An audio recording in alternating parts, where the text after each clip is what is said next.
네, 1월 25일 화요일입니다. 새벽 예배에 나오신 우리 성도님들을 환영합니다. 우리 말씀 나누기 전에 공동기도 제목으로 기도하는 시간 갖도록 하겠습니다. 기도하시겠습니다. 홍석과 집사의 암을 치료해 주십시오. 배옥진 집사의 뇌졸중을 치료해 주십시오. 언어가 회복되고 오른쪽 팔다리에 힘이 생겨나도록 해 주십시오. 과간나 집사의 허리를 치료해 주십시오. 고난자 집사가 다시 걷도록 해 주십시오. 오기선 어린이가 회복이 잘 되게 해 주십시오. 이승학 성도의 뇌종양 치료가 잘 되게 해 주십시오. 신하순 성도의 머리와 목을 치료해 주십시오. 조인세 장로의 다리를 치료해 주십시오. 우한 폐렴으로부터 우리를 지켜주십시오. 예수님의 이름으로 기도합니다. 아멘. 오늘 본문의 말씀은 누가복음 7장 11절에서 17절까지 말씀입니다. 오늘 본문에 보시면 어제 말씀에서는 그 가버나움에 그 백부장이 있었죠. 그 사람은 이제 믿음을 가지고 있는 사람이었습니다. 근데 오늘은 나인성의 과부인데 이 사람은 믿음이 없습니다. 이 사람은 믿음을 보이지 않습니다. 예수님을 찾지도 않고 또 예수님께서 뭔가를 해주실 것을 기대하지도 않습니다. 왜냐하면 아들이 죽었어요. 아들이 죽었기 때문에 이 사람은 아무런 믿음이 없어요. 근데 아무런 믿음이 없는 이 사람을 예수님께서 구원해 주십니다. 그 아들을 살려주십니다. 저는 여기에 하나님의 마음이 있다고 생각합니다. 그 하나님의 마음이 뭐냐 하면 불쌍히 여기는 겁니다. 예수님께서 이 장례 행렬을 보시면서 과부를 보시고 불쌍히 여기십니다. 불쌍히 여기셔서 그에게 기적을 베풀어 주십니다. 기적을 베풀어 주시고 아들을 살려주시고 그에게 믿음을 부어 주십니다.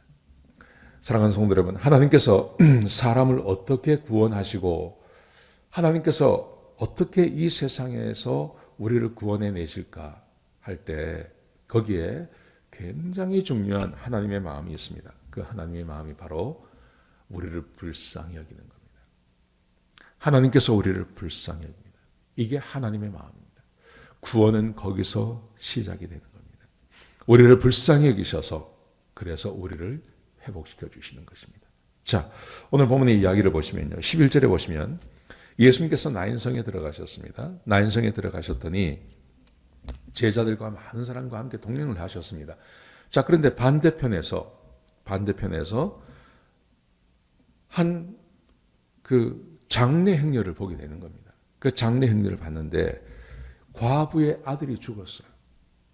과부의 아들이 죽었다는 것은 요즘 말로 하면요, 막 이거는 사람이 도대체 살아갈 수 없는 겁니다. 과부는 그 당시만 하더라도 그냥 일반 사람도 먹고 살기가 힘든데 과부는 더 힘들었습니다.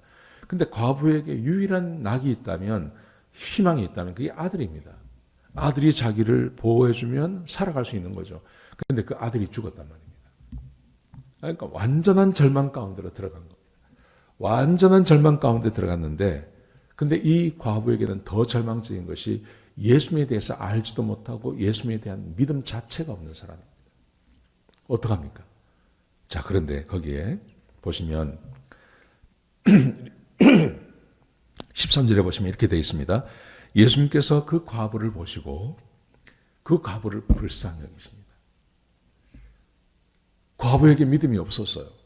과부에게 믿음이 없었는데 예수님께서 그 과부를 보시고 불쌍히 여기십니다. 그리고 말씀하시기를 울지 말라고 말씀하십니다. 그리고 관 위에 손을 대시니 그리고 손을 대시면서 청년아 일어나라 말씀하시니 그 청년이 일어나서 살아나게 되는 거죠. 여러분, 여기서 굉장히 중요한 하나님의 마음이 드러나는데 하나님께서는 우리를 불쌍히 여기신다는 것입니다. 우리가 어떻게 구원받고 하나님 자녀가 되었는가? 그것은 전적으로 하나님께서 우리를 불쌍히 여기시기 때문입니다. 우리를 불쌍히 여기셔서 우리를 구원해 주시고 우리를 하나님의 자녀가 되게 해 주셨습니다. 사랑하시는 성도 여러분, 우리의 삶에 고난과 어려움이 있는 것 하나님께서 아십니다. 그리고 하나님께서 우리를 불쌍히 여기십니다. 하나님께서 우리를 불쌍히 여기셔서 우리를 구원하시고 하나님의 자녀들이 되게 해 주셨습니다. 하나님의 자녀로 살아가는 삶도 녹록지가 않습니다. 이렇게 사는 삶에 있어서 우리가 하나님께 한 가지 바랄 것, 그것은 하나님이 우리를 불쌍히 여겨주시기를 기다리는 것입니다. 사랑하는 성도 여러분, 그러므로 절망적인 상황을 만났을 때 그때 절망하지 마시고 하나님께 이렇게 구해 보시기 바랍니다. 하나님, 저를 좀 불쌍히 여겨주세요. 하나님, 저를 좀 불쌍히 여겨주세요. 하나님, 저를 좀 불쌍히 여겨주세요. 그러면 하나님께서 우리에게 새로운 은혜를 베풀어 주신다고 믿습니다. 이게 하나님 마음입니다. 하나님께서는 그 존재 자체가 사랑이세요. 하나님은 사랑이세요. 하나님은 사랑이시기 때문에 하나님께서는 그의 백성들, 우리들을 사랑하십니다. 지극히 사랑하십니다. 우리가 믿음이 없을 때가 있습니다. 우리가 믿음을 못 보여줄 때가 있습니다. 여러분, 도저히 절망적인 일을 만나서 도대체 믿음이 생겨나지 않을 때, 그때 우리가 하나님께 할 수 있는 한 가지 기도, 하나님, 우리를 좀 불쌍히 여겨주십시오. 불쌍히 여겨주십시오. 믿음이 충천할 때가 있습니다. 어제 보신 것처럼 로마의 백부장, 하나님을 알아가면서 하나님을 만나가면서 그렇게 그에게 믿음이 확 생겼습니다.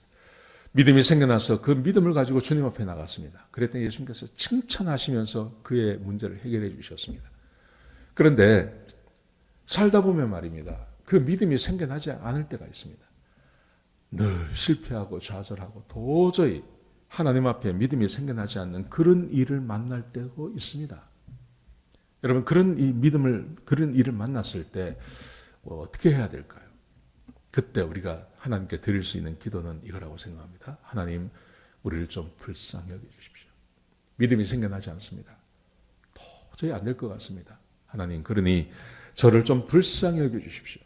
하고 하나님께 구하는 기도. 여러분, 하나님께 이렇게 나를 불쌍히 여겨달라고 할 때 하나님께서 우리에게 기적을 베풀어 주시고 우리에게 은혜를 베풀어 주실 것입니다. 항상 믿음 충만할 수가 없습니다. 항상 믿음 충만할 수가 없습니다. 항상 하나님 바라볼 수가 없습니다. 우리는 약한 존재들이기 때문에 우리의 이 약함이 우리를 얽어맬 때가 있어요. 그래서 낙심하고 절망할 때가 있습니다. 여러분, 낙심하고 절망하고 그냥 퍼져 앉아 있는 게 아니라 그때도 하나님께 드릴 기도가 있는 겁니다. 하나님, 나를 좀 불쌍히 여기십시오. 나를 좀 불쌍히 여기십시오. 그러면 하나님께서 우리에게 새로운 은혜를 부어주실 줄로 믿습니다. 지금 믿음도 없고 아무것도 없고 정말 낙심 가운데 있는 이 과부를, 믿음이 전혀 없는 과부를 예수님께서 보시면서 그를 불쌍히 여기셔서 그의 아들을 살려주셨습니다. 기적 가운데 가장 큰 기적 아니겠습니까? 예수님께서 불쌍히 여기시니 그 은혜가 임하게 된 겁니다.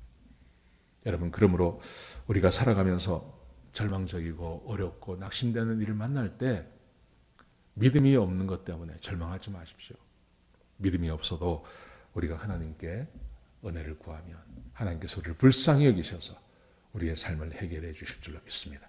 하나님의 은혜가 다시 우리에게 임하게 될 줄로 믿습니다. 그런 하루를 살아가시는 저와 여러분 되시기를 주의 이름으로 축복합니다. 기도하시겠습니다. 아버지 하나님, 하나님께서 불쌍히 여기셔서 나인성 과부의 아들을 살려주셨습니다.